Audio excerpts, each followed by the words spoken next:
అసలు ఈ గొడవ అంతా ఎందుకు స్టార్ట్ అయింది? ఈ గొడవ అంతా ఎక్కడ స్టార్ట్ అయింది?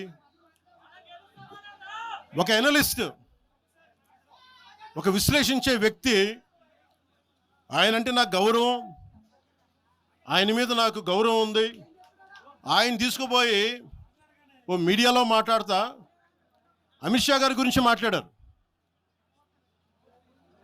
అమిత్ షా గారు నేను మాట్లాడుకున్నామంటే ఆయన విన్నారంటే ఆయన కూర్చొని తప్పుడు మాటలు మాట్లాడితే దాన్ని ఖండించే నా మీద మనకు మాట అంటే మన జన సైనికులు ప్రతి చోట ఏదో కూర్చొని ఒక కేసులు పెట్టారు కూడా నాకు తెలియదు. తెలిసిన వెంటనే చెప్పాను, అవన్నీ వదిలేనని చెప్పాను నేను. అవన్నీ మళ్ళీ ప్రెస్ క్లబ్లో పోయి మీరు తిడుతూ ఉంటే, ప్రాంతీయ విద్వేషాలు రెచ్చగొడితే దాంట్లో కూర్చోబెట్టి ఎంతకాలం చేస్తారు? 12 సంవత్సరాలు తెలంగాణ వచ్చిన తర్వాత ఇంకా తెలంగాణలో ఉపాధి లేకపోయినా ఏమి లేకపోయినా దానికి ఆంధ్రుడే కారణం, దానికి పవన్ కళ్యాణే కారణం. పరిశ్రమల్లో ఈ లెక్కల్లో ఇంక మీరు ఎప్పుడు మీరు ఎన్ని చేసినా ప్రతిదానికి ఎక్కడో చోట తెలంగాణ ప్రజలు ఇది గ్రహించాలి. ఉద్యోగాలు రాకపోయినా, ఉపాధాలు రాకపోయినా ప్రతిదానికి ఆంధ్రోడు కారణం అంటే ఆంధ్ర ప్రజలు నిజంగా ఎందుకు వస్తారు ఇక్కడికి? తెలుగు చిత్ర పరిశ్రమ ఎందుకు వచ్చింది? ఎక్కడో మద్రాసులో ఉన్న తెలుగు చిత్ర పరిశ్రమ ఇక్కడ రావడానికి కారణం తెలంగాణ ప్రత్యేక రాష్ట్రం కావాలని కోరుకున్న నాయకులు చెన్నారెడ్డి గారు తీసుకొచ్చారు ఇక్కడికి. ఆయన తీసుకొచ్చారు ఇక్కడికి. 50 సంవత్సరాలు కలిసి ఉన్న రాజధాని ఇక్కడ సడన్గా పోయి మీరు ఇక్కడ రాకూడదు అని కొంతమంది నాయకులు, తెలంగాణ ప్రజలు వేరు. నేను మొదటి రోజు నుంచి చెప్తా ఉన్నా, పాలకులు వేరు, ప్రజలు వేరు. తెలంగాణకి అన్యాయం చేసిన పాలకుల్ని, దాంట్లో పవన్ కళ్యాణ్ కూడా వాడిని కూడా ఉరిదీశాను పర్లా. పాలకులు వేరు, ప్రజలు వేరు. మీరు పాలకులను తిట్టుకున్న ప్రజలను తిడితే, విద్వేషాలు రెచ్చగొడితే ఈ దేశం ఎటుపోద్ది? సూరత్లో తెలుగు ప్రజలు ఉన్నారు. రేపొచ్చిన గుజరాతీ మనుషులందరూ గుజరాతీస్ అందరూ కూర్చొని తెలుగు వాళ్ళు ఇక్కడ ఉండకూడదంటే కుదురుద్ది అక్కడ? నాందేడ్లో ఉన్న తెలుగు వాళ్ళు, షోలాపూర్లో ఉన్న మన తెలంగాణ తెలుగు వాళ్ళు అందరూ కూర్చోబెట్టి మా మహారాష్ట్రీయులు తిరగబడితే ఏమవుద్ది? దేశం నిలబడద్దా? దేశం ఒకటిగా ఉంటుందా? ఎంతకాలం తిడతారు? ఎంతకాలం? నేను అమిత్ షా గారిని అన్నారని చెప్పి నేను మాట్లాడగానే కూర్చోబెట్టి దానికి చిలవలు పలవలు చేసి నాకు తెలంగాణ అంటే పడదు, నాకు వీళ్ళంటే పడదు, వాళ్ళంటే పడదు, ఇన్ని సంవత్సరాలు 12 years కూర్చోబెట్టడం. మేము ఒక చెరువుని కబ్జా చేసామంట. నాకేం పనిలేదా? నిజంగా మీరన్నట్టుగా కబ్జా చేస్తే ఇల్లు తగలబెట్టారా? నాది వచ్చి మీరు ఉంచుతారా నన్ను? ఒక్కొక్కళ్ళు కూర్చోబెట్టి 111 జీవోలు ఏమేం చేశారు అటు చూసిపోండి, అటు చూడండి. నిజంగా ఈ రోజున తెలంగాణ రాష్ట్ర ముఖ్యమంత్రి గారికి చెప్తున్నా, రేవంత్ రెడ్డి గారికి చెప్తున్నా, ఆయనంటే నాకు ఇష్టం, ఆయనంటే గౌరవం నాకు. కానీ వారికే నేను చెప్తా ఉన్నా, తెలంగాణ ప్రభుత్వానికే చెప్తున్నా, పవన్ కళ్యాణ్ కనుక ఆ చెరువుని ఒక చెరువును ఆక్యుపై చేసుకున్నాడంటే సంతోషంగా చెప్తాను, ఈ రోజున తెలంగాణ ప్రభుత్వానికి రాసి ఇచ్చేస్తున్నారు. అలాగే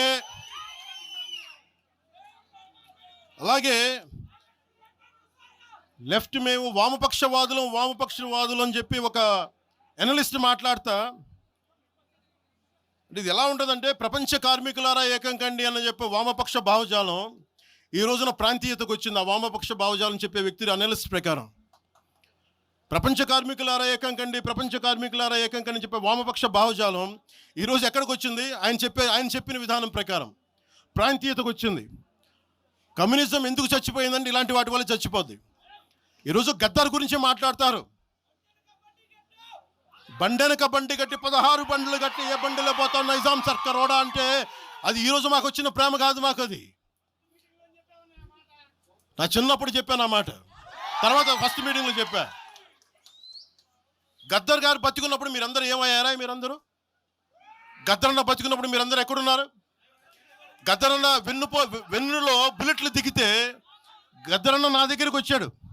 ఒకటి అడిగాడు ఆఫీస్కి వచ్చి, మన జర్నలిస్ట్ కాలనీలో ఉండే జనసేన ఆఫీస్కి వచ్చి, అరే తమ్మి నాకు బుల్లెట్లు దిగినీరా, నాకు వెనకాల నన్ను స్వేచ్ఛగా రే అని పిలుచుకునే అంత చనువు మా ఇద్దరి మధ్య, నాకు బుల్లెట్లు దిగినీరా ఈ వెన్నులో, నడవాలంటే ఇబ్బందిగా ఉందిరా, నాకు కార్లో పోవాలంటే ఆటోలో తిరగలేకపోతున్నా, ఒక అండంగా అడుగుతున్నా, హక్కుగా అడుగుతున్నా, బండి కొనివ్వరా అంటే ఆయన ఒక 24 గంటలు 3 రోజుల్లోనో 2 రోజుల్లోనో బండి కొనిచ్చాను నేను ఆయనకి.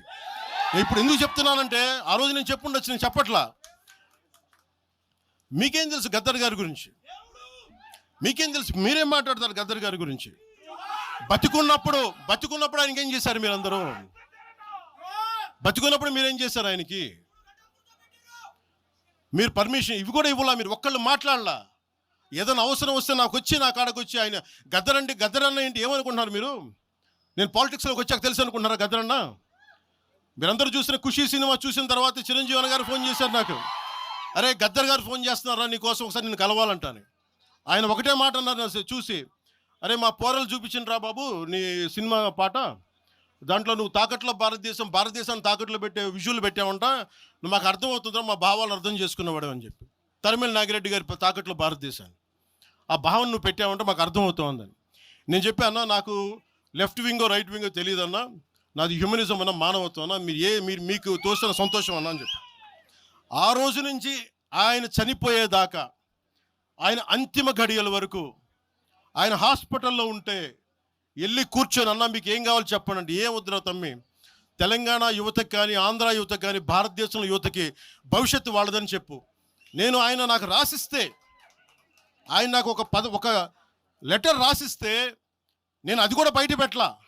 ఆయనే ఒక ఆడియో ఫైల్ చేసి, నేను దాన్ని కూడా కూర్చొని చెప్పలా, ఆడియో ఫైల్ చేసి ఆయన ఒక చిన్న ఛానల్కి రిలీజ్ చేసి అది బయటకు వచ్చింది. మీరు కూర్చోబెట్టి తెలంగాణ గురించి అని మాట్లాడతారు. నేను నిజంగా ఎంత కమిట్మెంట్ లేకపోతే కొండగొట్టు ఆంజనేయుడికి నేను 30 కోట్లు టీటీడీ నుంచి చెప్పిస్తాం మేము. ₹1 కోటి ఎందుకు మా కూర్చోబెట్టి తెలంగాణ ప్రభుత్వానికి ఇస్తాం? ఆపదలో ఉన్నప్పుడు, విపత్తుల్లో ఉన్నప్పుడు మీరు మాట్లాడి,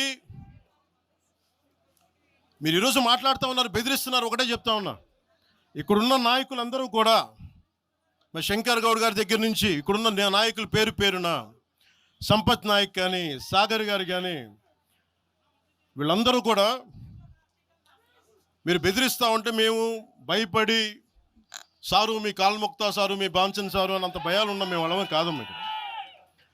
మేము ఒకటే చెప్తా ఉన్నా, వైఎస్ రాజశేఖర రెడ్డి గారు బతికున్నప్పుడు ఆ రోజు మీ గొంతులు ఏమైనాయి? ఆ రోజున మీ అందరి గొంతు తెరిచారా మీరు? ఆ రోజున తెలంగాణ గురించి వీళ్ళు మాట్లాడుతూ ఉంటే ఒకటే చెప్తా ఉన్నా, యువరాజ్యం పెట్టిన తర్వాత మొట్టమొదటిసారి నా మీద కేసు పెట్టి పోలీస్ స్టేషన్లో కూర్చోబెట్టింది తెలంగాణ భీమరావు బాడా కోసం. దానికోసం తెలంగాణ మీద మొదటి కేసు నాకు తెలంగాణలోనే పడింది. కూర్చోబెట్టి మీరు అందరూ కూర్చోబెట్టి, ఆ రోజు ఒక్కళ్ళు ఏమయ్యారు? ఈరోజు మీరు బెదిరిస్తూ ఉన్నారు, బయటకు వస్తే దాడులు చేస్తారు. మాకు దాడులు కొత్త అనుకున్నారా? మీరు మహబూబ్ నగర్లో మన కాంగ్రెస్ నాయకులు కూలిస్తే స్టేజే కూల్చేశారు మీరు. మా కార్లు అడ్డం పెట్టి మమ్మల్ని దాడులు చేయడం, ఇవన్నీ తట్టుకొని ఇచ్చాం మేము. ఖమ్మంలో మీరు దాడులు చేశారు ఆ టైంలో, అప్పుడున్న కాంగ్రెస్ ప్రభుత్వం. ఈరోజు మాకు కొత్త అనుకుంటున్నారా ఇవన్నీ?